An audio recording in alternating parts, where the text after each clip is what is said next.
Kelihatannya Bapak ini selalu bahagia ya. Alhamdulillah. Berkat doa bersama. Berkat doa bersama. Yaudah teman-teman, sebelum kita lanjut, saya kenalin dulu. Di samping saya ini sudah ada, sebenarnya dibilang Bapak serasa teman. Dibilang teman, tapi dulu jadi pembimbing saya waktu saya masih kuliahan. Saya kenalin aja dulu, boleh sebut nama ya Pak ya? Boleh silakan. Mr. Subroto Siregar. Assalamualaikum Bang. Waalaikumsalam warahmatullahi wabarakatuh. Bang Abdul. Akrabnya disebut Bang Toto aja lah ya. Enaknya dipanggil abang aja. Dan orang yang selalu gembira, riang, senang. Alhamdulillah.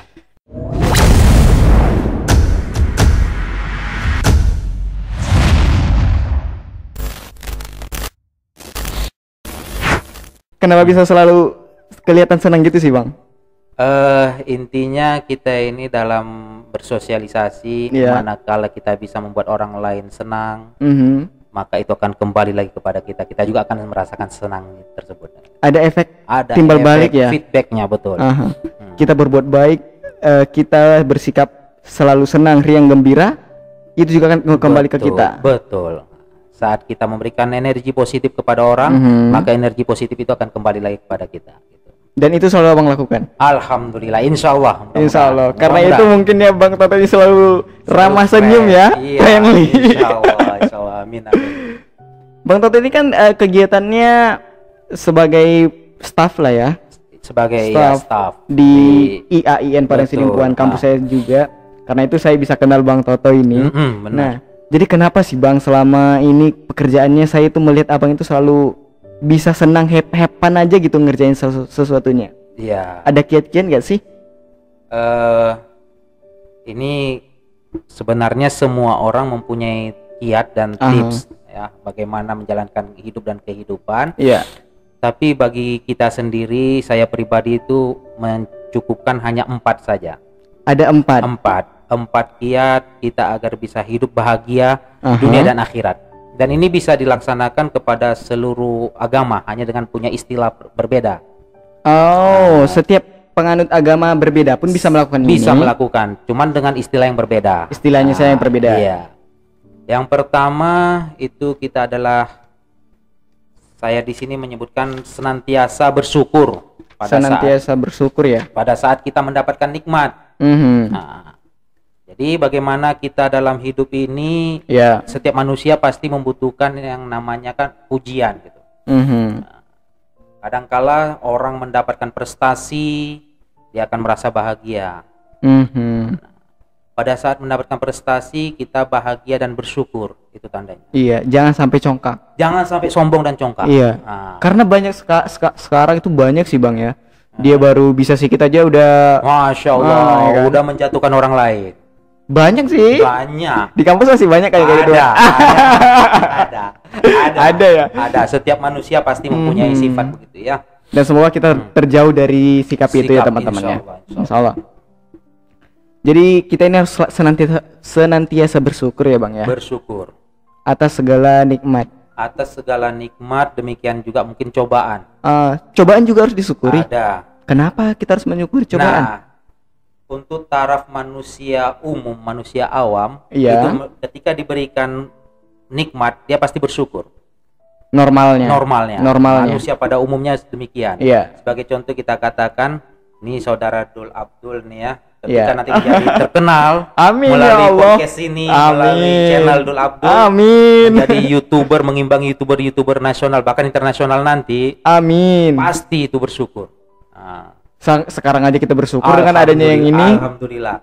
Tapi kan terkadang ada kalanya orang ketika dikasih cobaan. Iya. Dikasih cobaan dia langsung mengatakan, di mana letak keadilanmu Tuhan? Padahal bisa jadi disitulah letak keadilan Tuhan itu ingin menaikkan kelasnya. Karena setiap orang yang mau naik kelas itu wajib diuji. Ya, kita SD juga gitu kan ya, SD, SMP, SMA. Iya betul. Jadi kalau kita tidak mau ikut ujian, nggak bakalan naik level. Begitu juga kita ya. Iya. Satu, kedua dalam firman Allah surah Ibrahim. Gimana tuh Bang? A'udzubillahi minasyaitonirrajim. La in syakartum la azidannakum wa la in kafartum inna adzabi lasyadid. Itu benar tuh. Dan ingatlah ketika saat engkau bersyukur, la azidannakum, akan ditambahkan. Aku akan tambahkan nikmat itu. Iya. Tapi pada saat engkau nanti mengkufurinya, tidak bersyukur, ingat, azabku sangat pedih. Dan itu nyata sih terjadi. Nyata, pasti terjadi. Nah, ini sebagai contoh tadi ada di kelurahan kita itu dalam keadaan kemalangan. Innalillahi wa orang tua sahabat kita. Saya sampaikan apapun yang terjadi abang Anda tetap ucapkan alhamdulillah. Kita merasa dekat dengan orang tua, pasti wajar. Anak dan orang tua. Tapi ketahuilah ada yang lebih cinta kepada orang tua kita. Sang pemilik ruh ini telah lebih cinta dan dia memanggil itu sendiri. Ini punyaku. Dan disitulah kita ucapkan alhamdulillah, ruh orang tuaku udah kuserahkan kepadamu ya Tuhan. All belongs to him. All belongs to him. To the God. Gitu dia. Alhamdulillah dengan demikian beliau terlihat fresh. Tidak sampai mengatakan menjerit-jerit ini segala macam, sampai ya kalau teman-teman yang lain mungkin putus asa, nggak mau lagi bekerja. Begitu kita sampaikan demikian, beliau semangat. Beliau semangat, otomatis kita yang menyampaikan itu akan lebih semangat. Kan nggak mungkin saat kita berikan semangat, ayo semangat, tapi gaya kita, ayo semangat. Lete gitu ya. Kan orang berpikir nanti, mana kawan semangat, tapi dia sendiri tak semangat kan gitu. Nah, itu jadi kita bersyukur itu. Kunci yang pertama. Kunci yang kedua, sabar. Sebelum ke sabar nih bang, sebelum ke sabar. Kalau memang soal bersyukur tadi kan ya, kalau memang kita dapat nikmat ini kita bisa mensyukurinya. Betul. Nah, ketika datang cobaan nih, kita mau bersyukur tapi berat rasanya, itu gimana sih sebenarnya biar kita bisa lewat dari fase itu? Ketika kita dicoba kita masih bisa menerima tegar gitu. Oh iya, alhamdulillah. Ini kisah pribadi saya ya. Kisah pribadi saya dulu. Pada saat meninggal almarhum ayah. Nah, itu di situ betul-betul down. Saya titik down, rendah itu diterasa. Titik rendah sampai di situ saya mengatakan tidak ada rasa keadilan kepada Yang Maha Kuasa. Kenapa orang yang selama ini membantu saya dalam kuliah engkau ambil pada saat saya lagi menapaki perkuliahan, jejak kuliah. Itu di semester berapa kalau boleh tahu bang? Semester 3. Masih kuliah di semester 3? Semester 3. Nah pada saat itu jujur saya goyang. Saya senantiasa bertafakur, merenungi diri, apakah tidak ada lagi tempat untuk saya bersandar. Sempat mau bunuh diri nggak? Kalau dibilang bunuh diri tidak. Frustasinya banget. Frustasinya waktu itu saya tanya, di mana engkau Tuhan? Di mana kasih dan frustasinya? Sayangmu? Iya. Kenapa? Karena saya melihat orang-orang lain. Kenapa tidak dia saja yang mengalami cobaan ini?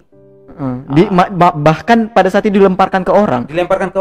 Kenapa tidak dia saya yang mengalami cobaan? Kenapa harus saya gitu ya? Kenapa harus saya gitu? Iya. Nah di titik itulah ternyata Tuhan Allah menegur kembali.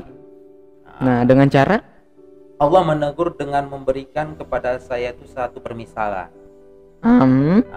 Saya pulang dari kebun, saya lihat itu ada semut, beberapa ekor semut. Nah ternyata semut-semut ini berjejer. Itu menjunjung seperti ada makanan. Apakah itu gula? Saya tidak tahu. Ya pastinya kalau kebiasaan yang kita lihat itu pasti ada yang bawa gitu. Dia bawa memikul beban ya.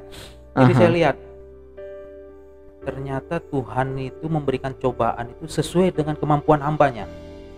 Tuhan itu ataupun Allah memberikan cobaan itu sesuai dengan kemampuan hambanya. Nggak pernah lebih. Kurang pun saya kira tidak. Pasti sesuai dengan kemampuannya. Jadi pada saat itu saya berpikir begini, Bang Abdul.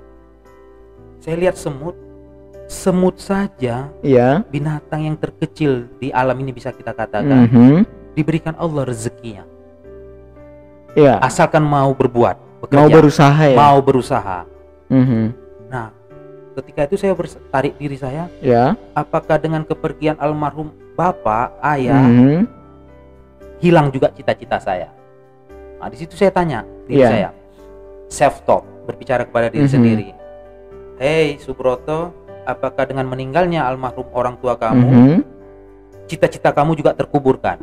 Padahal cita-cita di masa itu pasti tinggi. Sangat tinggi ya. Karena harapan dari almarhum ayah harus terbit satu matahari dari rumah ini.